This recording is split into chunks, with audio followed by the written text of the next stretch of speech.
What's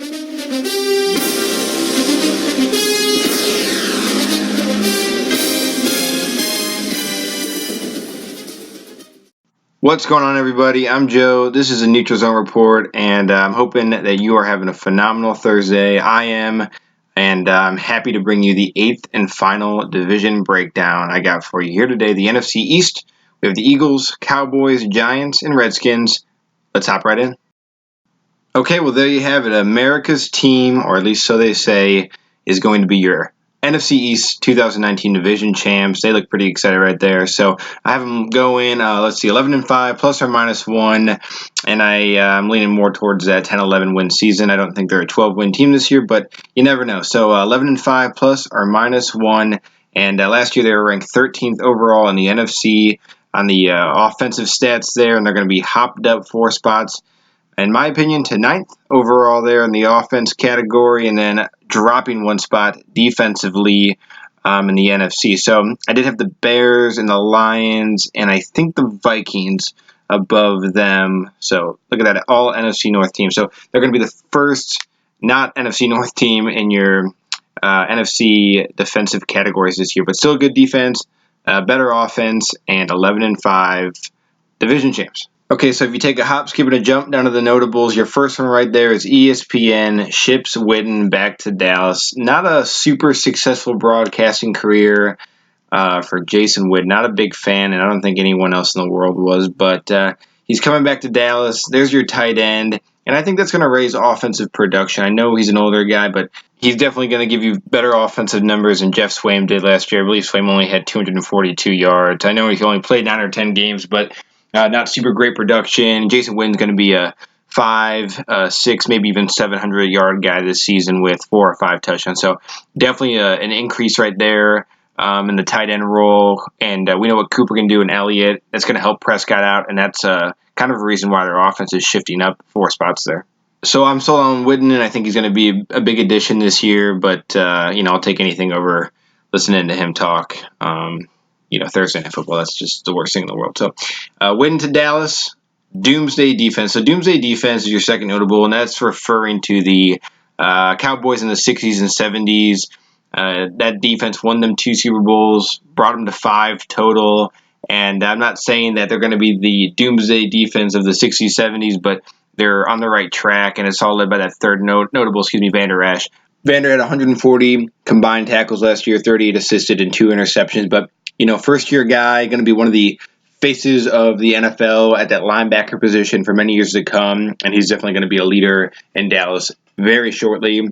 And in my opinion, kind of taking over the Sean Lee role, and Sean Lee's pretty much out the door, so that's your new Sean Lee, except he's better. I like Vander Esch. I like that defense.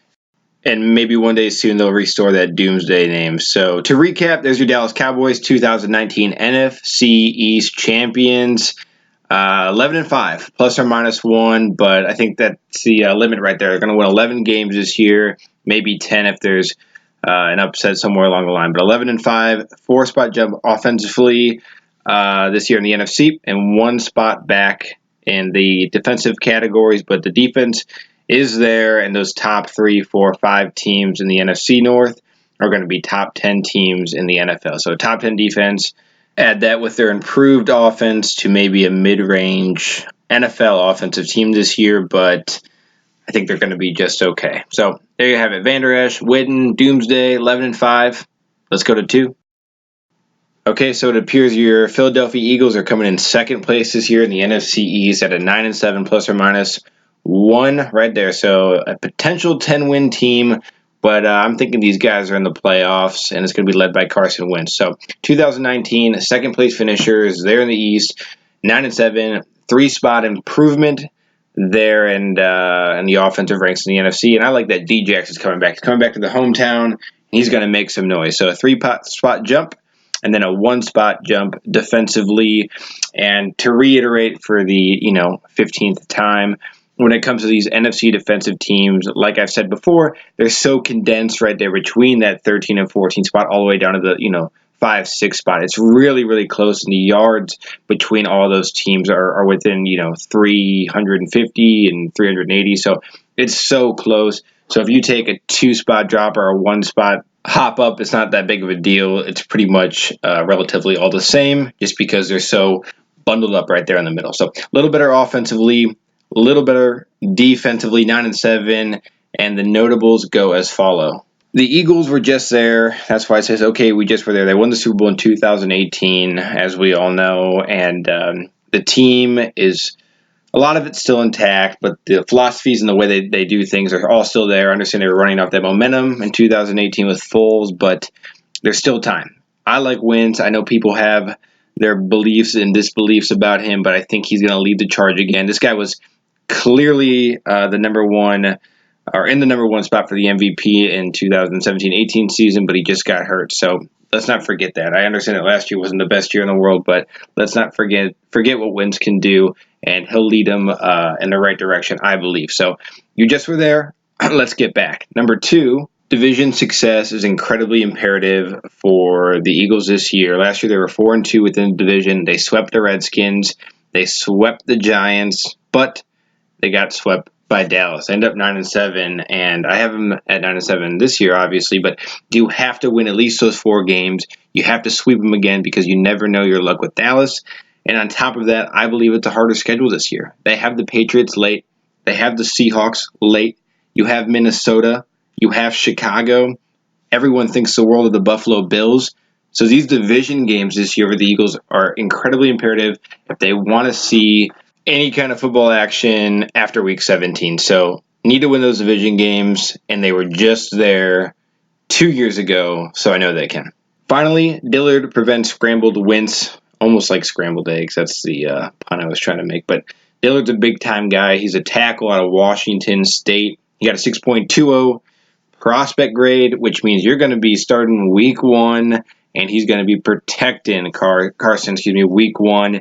And that's a big pickup right there in that O-line, which will definitely create more time and more safety for Carson to go find one of his many lethal weapons this year, whether it's Jeffrey, Jackson, Aguilar, Zach Ertz, top 3 tight end right there, or maybe even Jordan Howard out of the backfield. So bunch of weapons, more time in that pocket. Doesn't need to scramble as much. And I like Dillard. And I like the Eagles having some success in imperative moments in their division. And let's get back to the Super Bowl, because we just were there, and it's time to win another one. 2 out of 3 years isn't so bad. So 9-7, +1, -1. These guys are going to sneak in that wild card spot. They're second place finishers in the NFC East, which brings us to number 3, the OBJ-less Giants. Say that 5 times fast. OBJ-less Giants, huh? Okay, so 2019 NFC East. Third place finishers, 5-11, +or -1, 6-spot drop offensively there, and they're going to tie it all up defensively from 18 to 19. So that defense is going to stay back of the league, back of the NFC, and the offense is taking a step back, and I think we know why. But 5-11 and third place finishers this year. Things to make note of. The first one, Shepard, Tate, Coleman under 6 feet. It should say 6 feet or under. I actually read 2 different reports on Coleman. One, he's 5'11", one, he's 6. So whatever, 6 foot or under. And I get it. OBJ's 6 foot, but he's elite. Antonio Brown's 5'11", but he's elite. Not everyone's Julio. Not everyone's Hopkins. Devontae Adams isn't super tall, but he's elite. These guys aren't elite. Tate gets all his money in the slot, and he'll be there. Coleman certainly isn't anyone's wideout 1, and I don't think Sterling Shepard can perform against the opposing team's number 1 corners in a role where he's going to get 60, 70, 80 average yards per game. I just don't see it happening, but he'll probably be wideout 1, and Tate is certainly going to be locked in at slot, and Coleman or whoever else comes up, it should be fun to see how they use these guys, more scrambling all over the field opposed to these deep and fade route options since OBJ is gone. Tight end wise, Evan Ingram's in there, and he's going to have a big production year if he stays healthy. I like Evan Ingram. He's very athletic. He's probably my top 3 favorite athletic tight ends in the NFL. I got to put Eric Ebron up there, but with OBJ being gone, Evan Ingram becomes a huge part of this offense, and he's the tallest guy. So Ingram, Tate, Coleman, and Shepard. Of course, you have Saquon back there, and this is probably going to be my number 1 PPR and standard running back of 2019. But we'll find out next week when I release all my top 25s. So that's something to make note of. And then notable 2. Don't be mad at Daniel Jones. So, I mean, it is what it is, but I don't think most Giants fans are mad at Daniel Jones. I think most Giants fans are mad about the pick and not really Jones. I think whether you wanted a defensive player right there, obviously there wasn't any super elite offensive players on the board. I think TJ was the first one that went off the board at 8 to the Lions. So, it is what it is. If you wanted Haskins, I think that's just a tough comparison. And if you're just outright comparing Daniel Jones to Haskins, well, that's just not fair. Ohio State's obviously a way better football program offensively and defensively than Duke is. And even if you compare Haskins last season to Daniel Jones' 3-year stint at Duke, that's also unfair. It's just a different team and different competition, and I don't really think they're comparable. I know that Daniel Jones did have 8,200 passing yards in his 3-season career over there in North Carolina at Duke with over 50 touchdowns, but I also do know that Haskins threw for over 50 touchdowns in his last year at Ohio State. So not fair, not a fair comparison in my book. I don't hate Daniel Jones, and I like his mechanics, and I think he has the potential to be really great, and I don't think he has any less potential than Dwayne Haskins. I wouldn't have taken Haskins there, and I also wouldn't have taken Daniel Jones there, so that's how I feel about it. But, Tom Brady went in the 7th round, and look how that worked out. So don't hate it until you see it, and honestly, anything's better than Eli at this point. So don't be mad at Daniel, be mad at the pick, but let's see what happens before we jump to conclusions. Notable 3 is best case scenario? So best case scenario, at least offensively, Shepard's going to be a 800 yard guy. Golden Tate roughly the same. Ingram a 500-yard guy. Saquon going to be probably a top 3 running back in the NFL with 13 or 14 or 1,500 yards. We'll wait and see, but offensively, not a terrible team, but you're really going to fall down in the NFC ranks just by the loss of OBJ. It's just true. They were back half of the NFL last year, and I think they're going to be pushed even farther back. You just can't replace a guy like that, but it's one less ego you have to worry about if that's something that you did not like. So best case scenario, obviously record-wise, I have them 5-11, but division-wise, I think they're going to be overmatched. I just gave the advantage to the Eagles. I'm going to give the advantage to the Dallas Cowboys also, and then when it comes to the Redskins, obviously, they're going to be after the Giants here. So they might go 1-for-1 or maybe even 2-0, but they're losing the Bears. They're losing to Minnesota.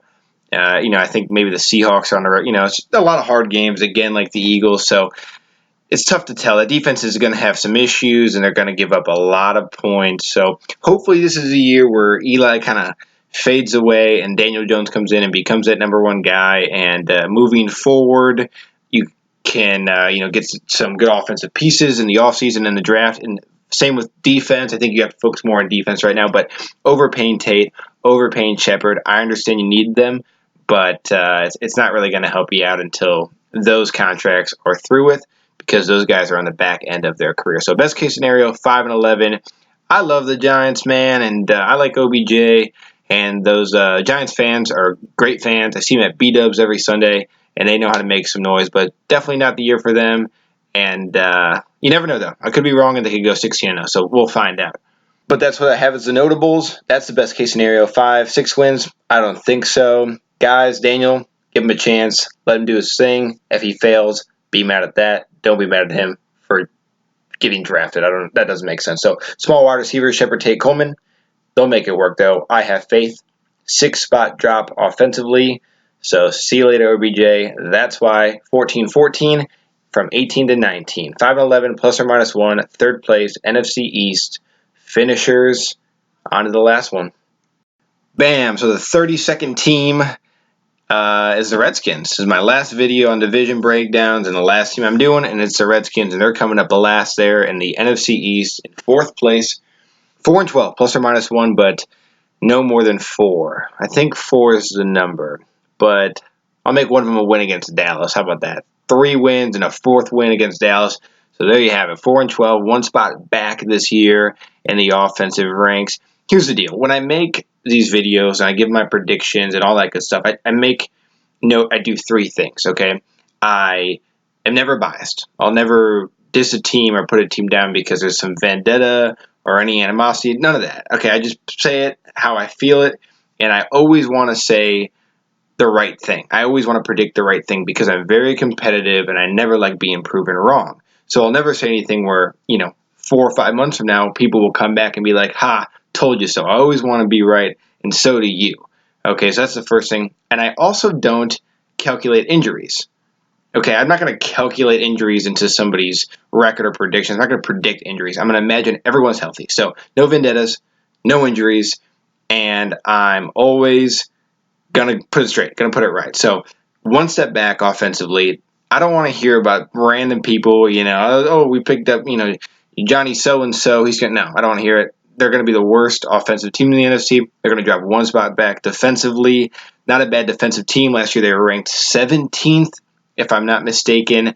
And that's, you're giving about 5,600 yards at 17th, and they're going to move a little bit back, one in the NFC, but probably 3 or 4 overall. So they're going to be fringe, giving up about 5,900 to 6,000 yards. Okay, so those are your analytics. And down to the notables. Haskins like Smith, but not like RG3. So Haskins is a pocket passer. I did read 2 or 3 college reports, scout reports. He's just mobile outside the lines. No. He is a pocket passer. This guy isn't a mobile runner. He can throw it hard. He's got good vision, and he's got a good sense as a quarterback. Definitely the best sense out of all the quarterbacks in this draft class. Yes, over Daniel Jones, and yes, over Kyler Murray. So I like that, which kind of translate more to Smith, who is that pocket passer. And I think Smith also has a good arm. He is not like RG3. He is not this mobile runner. He's not going to, give you the Lamar Jackson 680 yards or anything like that. I know he can take off a little bit, so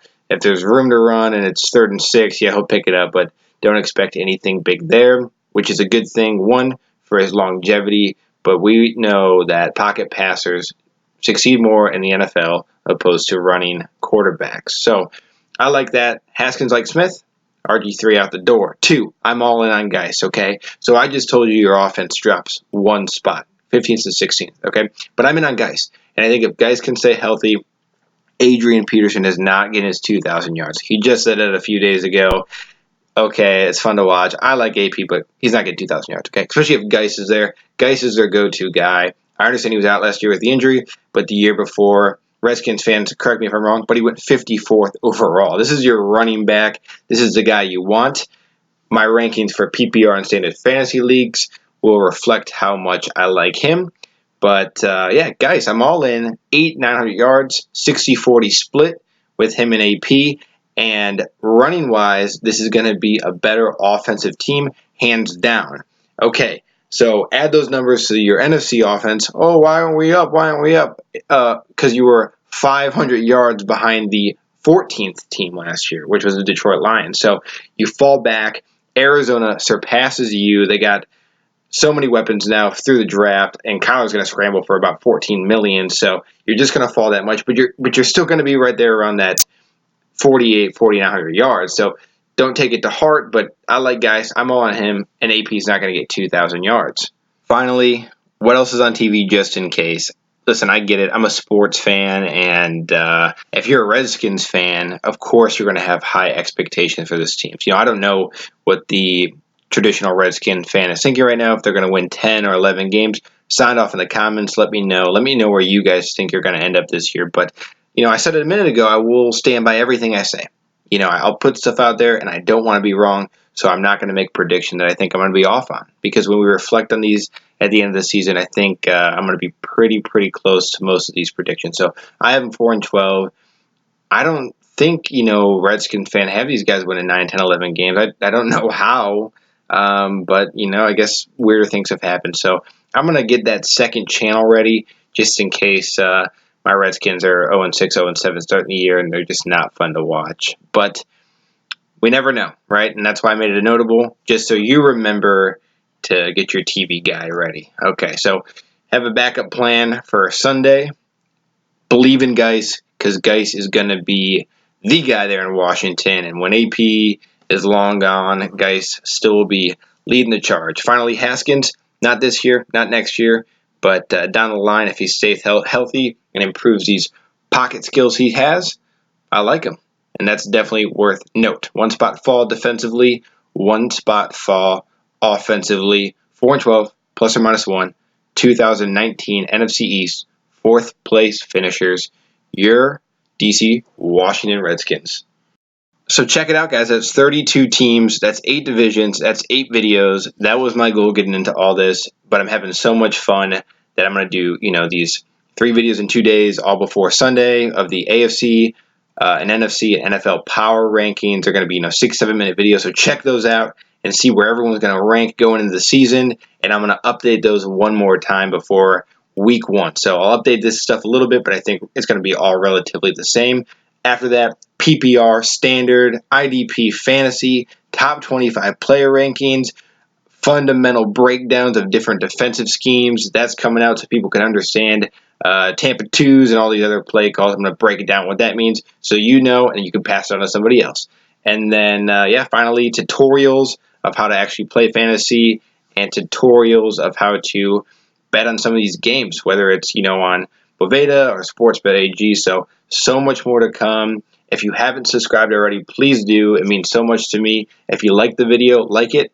If you like the video but you don't like the prediction I, put your team in this year or whatever the case may be, like the video and comment and tell me off and tell me wrong, because I'll hold on to it and I keep note of it, and we can refrain back to this after week 17. And when I'm wrong, you can shove it in my face, because I'm going to do it to you too. So definitely subscribe and hang around, because we're going to have so much more.